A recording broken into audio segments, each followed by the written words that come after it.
नए साल पे नया तेवर, नया आईपीएल और नए नियम। हाँ जी, आईपीएल 2025 में काफी कुछ बदल रहा है और इसी में से एक बदलाव होगा नियमों को लेकर, क्योंकि इस बार 1, 2, 3 नहीं बल्कि 4 नियम जो है वो बीसीसीआई ने बदल दिए। बीसीसीआई ने इस बार आईपीएल को और ज्यादा इंटरेस्टिंग बनाने के लिए, और ज्यादा आईपीएल में रोमांच लाने के लिए, और ज्यादा आईपीएल का माहौल बढ़ाने के लिए इस बार नियम बदला है। कई ऐसे नियम हैं जो कप्तानों के लिए बल्ले बल्ले करने वाले, कई ऐसे नियम हैं जो सेकंड गेंदबाजी करने वालों के लिए बल्ले बल्ले करने वाले हैं, कई ऐसे नियम हैं जो क्रिकेट का इंटरेस्ट बढ़ाने वाले, और एक नियम ऐसा है जिसे ना बदलकर बीसीसीआई ने कमाल का काम कर दिया। तो शुरुआत करते हैं पहले नियम से। पहला नियम जो है वो है कि स्लो ओवर रेट से कप्तान पर बैन नहीं लगेगा।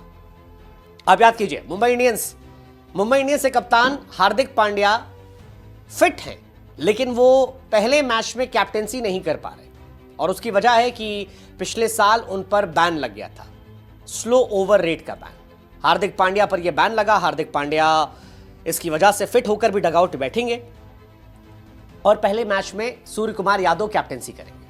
अब यह हार्दिक के लिए परेशानी का सबब है कि भाई साहब, नहीं मतलब क्यों, T20 मैच में लोग छक्का उक्का मारते हैं, कई बार गेंद बार बार बाहर जाती है, मुश्किलें होती हैं, तो लेट हो जाता है।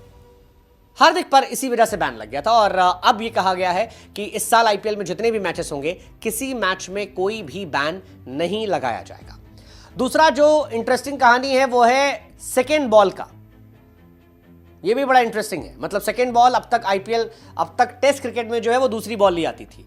ये एक गेम चेंजिंग मूवमेंट हो सकता है, क्योंकि इस बार कहा गया है कि अगर गेंदबाजी करने वाली टीम चाहे तो वो नई बॉल का इस्तेमाल कर सकती है।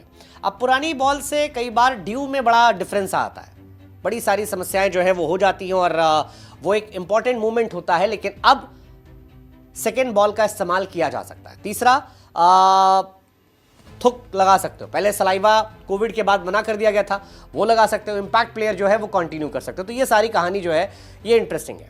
लेकिन करके बात कर लेते हैं, कप्तानों को डीमेरिट पॉइंट मिलेंगे, ये बात आई है। धीमी ओवर गति के लिए कैप्टेंसी को बैन नहीं किया जाएगा, बस उन पे डीमेरिट पॉइंट जो है 3 साल तक रहेंगे। ये कहानी जो है उनसे लिए रहेगा। उससे उनकी मैच फीस काटी जा सकती है, मतलब बैन नहीं होगा लेकिन मैच फीस काटी जा सकती है। पिछली बार हार्दिक के साथ इशू हुआ था, ऋषभ पंत के साथ एक मैच में इशू हुआ था, दिल्ली कैपिटल के लिए इंपॉर्टेंट मैच नहीं खेल पाए थे, पांड्या के साथ इशू हुआ था। तो ये सारी चीजें हटा दी जाएगी। बैन जो है वो नहीं होगा, डीमेरिट पॉइंट होंगे, लेकिन बैन का इशू नहीं। और ये एक इंटरेस्टिंग चीज जो है इस बार देखने को मिली है। पांड्या बैन हुए थे एक मैच के लिए, और इस बार आईसीसी ने नियम चेंज कर दिया। लास्ट ईयर 2 इंपॉर्टेंट कहानी थी। तो हालांकि पांड्या कह रहे हैं भाई साहब हमको खिला लो यार, लेकिन नहीं खिलाया जा रहा है। सेकेंड जो हमने आपको बताया कि 2 बॉल का इस्तेमाल होगा ड्यू फैक्टर को काउंटर करने के लिए। सेकेंड बॉल का 11 ओवर के बाद इसका इस्तेमाल हो सकता है। अंपायर को कॉल लेना होगा, अगर ड्यू ज्यादा होता है तो फिर इसका इस्तेमाल हो सकता है। तो सेकेंड इनिंग में तो ऐसा नहीं होगा, मतलब अगर दिन में मैच होता है तो कोई नई बॉल का सेकेंड बॉल का इस्तेमाल नहीं होगा। लेकिन अगर सेकेंड हाफ में मैच होता है, 7 से 11 वाला जो मैच होता है, तो फिर यहां पर यह फैसला हो जाएगा। तो आईपीएल 2025 के डे नाइट मैचेस 3 बॉल से खेले जाएंगे, और ये एक इंटरेस्टिंग कहानी है। 3 बॉल खेले जाएंगे, एक नई बॉल का इस्तेमाल पहली इनिंग में होगा, और सेकेंड इनिंग में 2 नई बॉल का इस्तेमाल किया जाएगा। अब दूसरी नई बॉल है या सेमी न्यू बॉल है, ये देखने वाली बात होगी। लेकिन कई बार ये होता है कि यार दिक्कत बहुत ज़्यादा होती है ड्यू के चक्कर में, तो ठीक है, मतलब ये एक इंटरेस्टिंग कहानी है। हालांकि इसका नुकसान ये होगा कि फिरकी गेंदबाजों को नुकसान इससे हो जाएगा। स्कोर बचा रही टीम नहीं चाहती कि नई गेंद आए। अब देखते हैं क्या होता है कहानी। तीसरा, सलाइवा से बैन जो है हटा दिया गया। बॉलर्स और फील्डर्स जो है अब वो गेंद को चमक देने के लिए सलाइवा का इस्तेमाल कर सकते हैं। ये बड़ा फैसला है। पहले सलाइवा का इस्तेमाल कोविड-19 के बाद बैन कर दिया गया था।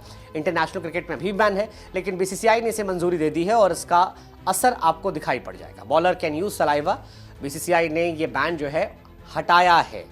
ये बहुत बहुत बहुत इंटरेस्टिंग चीज़ है, और ये रिवर्स स्विंग को काफ़ी हेल्प कर सकती है। स्टार्क और बुमराह जैसे गेंदबाज जो है उनकी बल्ले बल्ले हो सकती है, उनको मज़ा आ सकता है। भुवनेश्वर कुमार, मोहम्मद शमी, दीपक चहर, इन सब की मौज कट सकती है अब अगर चाहेंगे तो। बाकी इंपैक्ट प्लेयर का रूल जो है वो लागू रहेगा, इससे धोनी को फायदा होगा। धोनी इंपैक्ट प्लेयर के तौर पर खेल सकते हैं। दूसरा कहानी ये हो सकता है, संजू सैमसन जैसे 3 प्लेयर मैच में कहा जा रहा है इंपैक्ट प्लेयर के तौर पर खेल सकते हैं। तो 2027 तक ये नियम रहेगा। मुझे पता नहीं क्यों लगता है कि ये नियम धोनी के लिए बनाया गया था, और धोनी अगर 2027 तक खेलते तो धोनी को अलाउ किया जाएगा, धोनी के साथ साथ ही चलता रहेगा। क्या सच क्या फसाना। लेकिन इनमें से कौन सा नियम है जो आपको लगता है कि क्रिकेट की थोड़ी दशा दिशा बदलेगा? आप कमेंट सेक्शन बताओ।